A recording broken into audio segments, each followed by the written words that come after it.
from England. Welcome to Vancouver. Thank you. I hope you had some time to enjoy the city. Photographers, you have 5 minutes to take pictures when this press conference starts. And for the we ask you to introduce yourself with your name and your organization before asking your questions. Thank you. So we have here Coach Mark Simpson and midfielder Karin Carney. Let's start with a question for both of you. You're facing the host country, Canada. Can you anticipate a little bit how are you preparing for this match and expectations? Well, it's a World Cup quarter-final. I think that's the first thing of point. We're preparing as we have done for all the World Cup games very thoroughly. Players have reacted obviously hugely positively to an excellent win in the last 16 tie against an excellent Norwegian team, so they've been in real positive spirits. We've had a day of recovery, a day off to spend some time in Vancouver, and then yesterday and today we've really kicked in with our preparations, and they're in a real good place, the players. They're working hard, they're enthusiastic, they're excited about the challenge, they're very, very together. So we know what we need to do tomorrow, and we're looking forward to the big challenge. Excellent. Karen, would you like to say a few words? Yeah, we're just excited at the game tomorrow. It should be a good occasion. You know, like Mark's been saying, we've been doing a lot of preparation, a lot of hard work. We've also enjoyed the city, which is amazing. So yeah, we're just really, really excited. Great.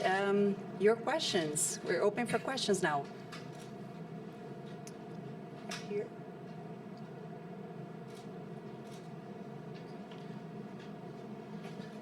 Mark, Karen, a question again on the preparation you've had to do, tactics aside, how you cope with 50,000 people wanting you not to achieve anything here tomorrow night.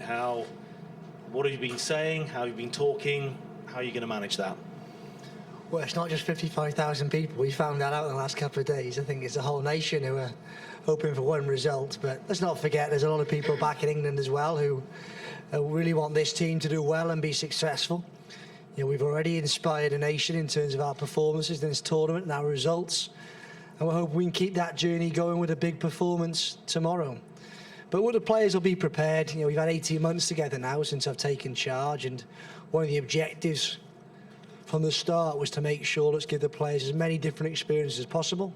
Big crowds, small crowds, sunny days, cold and wet and windy days, strong opponents, weaker opponents, must-win games, friendly matches. So these players have been through all of that. You know, we've played in front of 45,000 at the home of football at Wembley, in front of all our family and friends, and previous coaches are always the worst judges and increase the pressure on you. We'll be prepared for tomorrow. Players are really excited by the challenge. And if you'd asked them 10 years ago, would they want to play in front of no one like they were, or in front of 55,000? Okay, partisan crowd. And the answer would be, we want to be here today, ready for a big game tomorrow in front of a fantastic crowd. Oh, yes, please. Oh. Great. Forgotten what your question was now. Pretty simple. What have you been told by Mark and the backroom staff how to cope with when you step out here tomorrow night when 50,000 people and an entire nation of 35-odd million wanting their team to win and not you? Playing for Birmingham, I'm used to that quite a lot. So we have a lot of fans that support us, so yeah. No, I mean, the pressure's not on us, to be brutally honest. The pressure's obviously on the home nation, similar to back in the Olympics when it was on us and vice versa. But to be fair, you know, we're just glad to be here as well and excited for the game.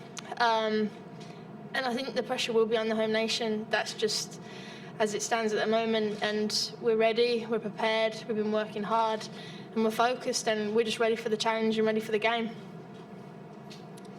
Yeah, a question for Mark. Gary Kingston from the Vancouver Sun.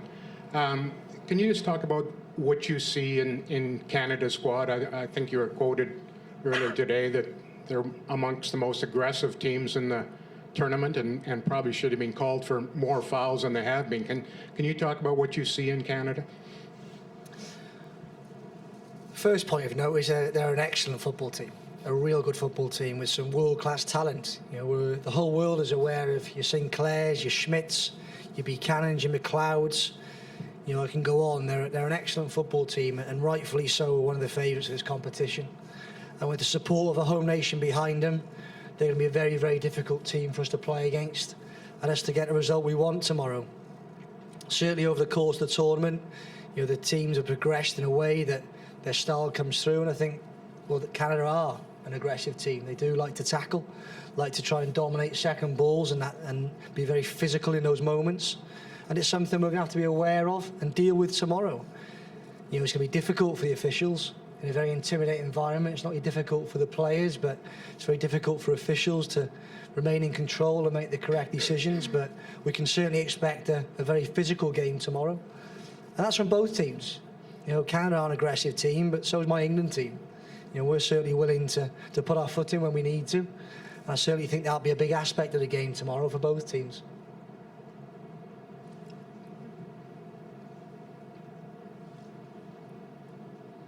Neil Davidson from the Canadian Press. Mark, following up on that, do you think the host country has got a easier ride in this tournament, both from officials and anything else?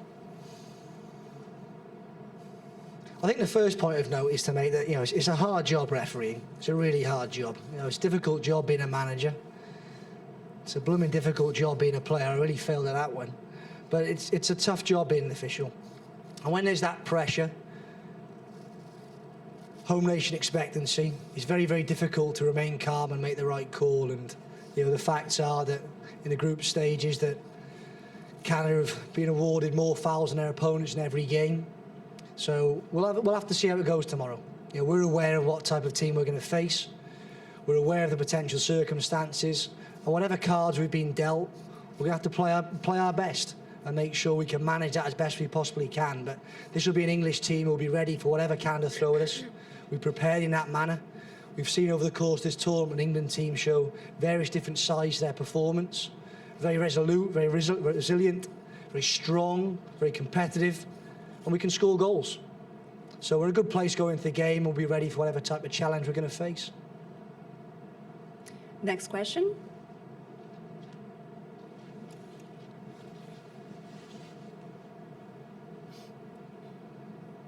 John Strong with Fox Sports. Karen, I'd be curious from your playing experience, when you play against an opponent that you see on a regular basis, that you know well, what does become the difference in this type of match? Probably who wants it more. I think everyone, it's a bit like chess, each other's probably moves and you know what each other can do. I think it just boils down to who wants it the most and that individual battle on the day. Play with Desi Scott in our league, know really well.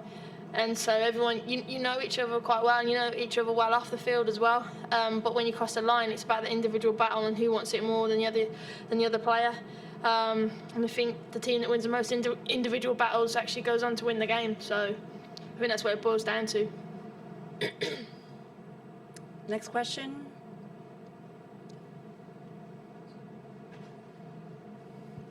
Hi, Michael McCall, AFTN.ca. There's been more interest in the tournament back home than I've ever seen in any previous Women's World Cup. What would it mean to the game in England for the team to go further than they've ever done? It's been awesome. The support back home the team has received, the photos of support we're seeing, the message of support the players are getting. It's been a real incredible experience for all of us, really, to see the women's game put in that place in England. So we're excited, obviously, to keep this going. We're determined to keep this journey going because we are aware that the further we go, the greater the interest will become. You listen to the stats on the viewing figures, the amount of people tuning in to watch our games, talked about the massive support we're getting. We're in a great place to really inspire the next generation of young female players in England. But for the players, they've got more than a real strong Canadian team. So they're focused on what's in their bubble, what they can control, on producing as best they can, their best possible performance, a maximum England performance. And the result will take care of itself if we get that right. But I've been really proud of the fact this team has inspired the next generation, the way they've conducted themselves off the field as well as on it.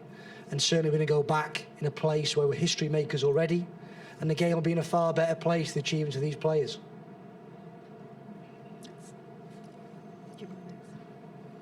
Harjeet Johal, Equalizer Soccer. Mark, off the field, what kind of relationship do you have with John Herdman? Have you seen him about town in his tight shirt and Ray-Bans? I think, to be honest, I think the international coaches scene is a real positive environment. You know, a lot of the coaches, we obviously play against each other. With us in Canada, we obviously play against each other on a pretty regular basis. I mean, to play each other for the 4th time in 18 months is incredible, really, considering it's an international fixture program. And I've got a huge amount of respect for John. I think he's done an excellent job with the Canadian team. The team certainly reflects John as a coach and as a person, very competitive, highly organised and determined. And he's certainly going to put a team out and make our job very, very difficult to win tomorrow. So I've seen him around. Of course, we're going to bump into each other in the hotel. Clearly, it's gone a bit more quiet over the last couple of days with a big game coming up. But certainly after the game, we'll shake hands and wish each other the best, whichever team progresses. World Football Insider. Mark, a lot has been made about your varying tactics and your formations and player selections. Just wondering, without giving away your plan for tomorrow, do you have your selection in mind? Do you know what plan you're going to go with? Absolutely. We've been very clear of the course this tournament in terms of we needed to give ourselves the 2 days preparation. So always on that match day -2 morning, the team will be announced, the game plan will be talked about and discussed, which gives us those 2.5 days to prepare the team and make sure everyone's very clear in terms of the direction we want to go in this game. And you know, it's a big challenge for us, this game. So we've had to go into a lot of detail in terms of what we need to bring and also potentially what Canada can bring and what answers we've got to the questions they're certainly going to ask us. So the players are aware of the team. We're really clear in terms of the method we want to bring to this game. But of course, it comes down to performing on the day. So we've done as much as we can to make sure psychologically, emotionally, the players are prepared for this type of occasion. And I'm excited to watch them play. You know, they've really come a long way in 18 months, this team. Very, very proud of the type of people they're becoming, the type of team they're becoming. And we've seen this team grow in this tournament. You know, we were written off against France. You know, we lost our first game. And that's an incredible, difficult experience. I think we haven't really got the credit we deserve for that. To bounce back after defeating your first match shows a strong team, a real together team, a team full of character and resilience. To go behind in the last 16 tie in those conditions in Ottawa, and crikey, it was blooming hot in Ottawa. So these players had to really dig deep and find a way, and that was probably our best half an hour. So we're coming into this game with lots of confidence, feel like we're playing well. We've shown many different sides to us, so we're ready for a big game. Next question.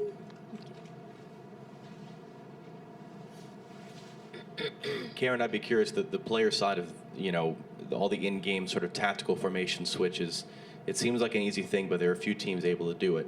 What has gotten you guys, the team, to a point where you can make those types of switches in-game and have it be so successful? I think it hasn't just been the case of the last 4 or 5 weeks. We've been practicing for the last 18 months, 2 years since we qualified, and before that on different formations, different personnel. And also the work that the staff put in behind the scenes, it's very easy for us to be adaptable because they make it easy for us to understand and apply on a football field. So everyone has done a lot of work behind the scenes to help those that are on the pitch and able to change. But also, like I said, it's not just been for this tournament. We've been doing a lot of things now for the last 18 months, 2 years. So it's been an ongoing process, really. Okay. So the 2 final questions here, okay, and then you go in the end.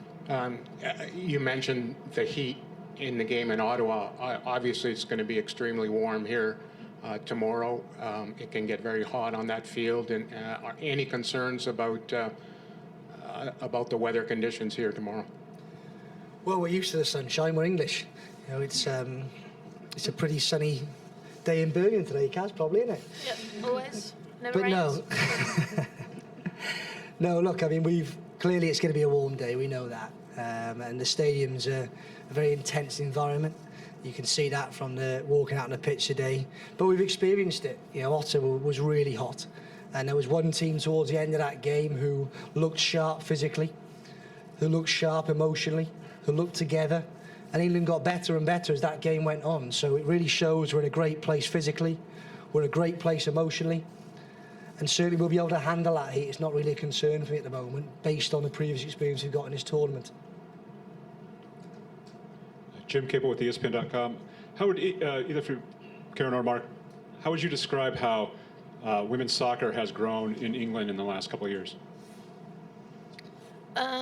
It's risen tenfold, really. I mean, I came back from playing in the States, and really it was non-comparable. And in England, it wasn't as successful as it is now. But over the last 4 or 5 years, especially after the Olympics as well, it just rocketed and went through the roof. And hopefully, as Mark says, we're trying to inspire a nation back home and get participation rates up in people enjoying the game, not just young girls, not just fellow females, just everyone really. We want football's a sport for everyone, and we want to embrace everyone in our nation back home and make sure that our league, the WSL, keeps progressing and gets stronger and stronger and attracts the attention that we deserve, I think, because we work hard and we need a lot of credit for the stuff that we do. And equally, all the people that support us media-wise as well have done a great job of increasing that exposure. But you know, us as a national team, we want to do well to give us that extra push to get everyone behind us. I think one point of note on that as well, to jump in, great answer, Kaz, is the national team is always the icing on the cake. It's the bit that everyone sees, but we can't forget the hard work and the dedication that goes on back home to get these players in a position where they can play in a World Cup, to get this team in a position where they can compete at a World Cup, and put the game in a place where so many people are playing it and so many people are interested in it. And there's a lot of people back home who deserve so much credit, who've worked so hard over years to put this team in a place where they can come to a World Cup and be very competitive. So we're really excited to keep this journey going, but certainly we're playing for the country, of course, all our supporters, but in particular all those people back home who played a big part in getting this team to where it is today. Okay, great. Mark Sampson and Karen, thank you very much. Thank you too. Catherine, all the best for tomorrow.